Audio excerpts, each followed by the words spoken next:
પરસોત્તમ રૂપાલાની માફી બાદ પણ ક્ષત્રિય સમાજમાં રોષ યથાવત છે। ક્ષત્રિય સમાજ લડી લેવાના મૂડમાં જોવા મળી રહ્યો છે।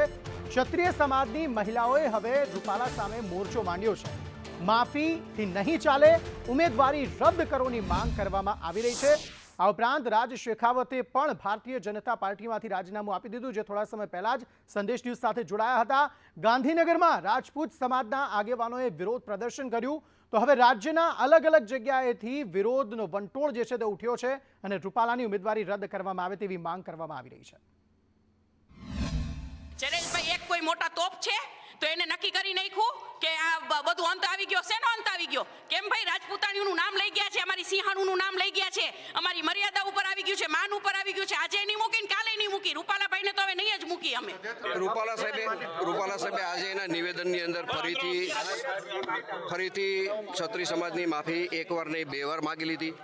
મને લાગે છે કે આજે આ વિષય પૂરો થાય છે અને ક્ષત્રિય સમાજને રૂપાલા સાહેબની ભાષણ પછી અને અમારા બધાની સમજાવટ પછી સમાજને પૂરો સંતોષ છે। એટલે કોઈ રોષ જેવી બાબત હવે આ ક્ષેત્રમાં રહી નથી કે રૂપાલાને રાજનીતિમાંથી કાઢો।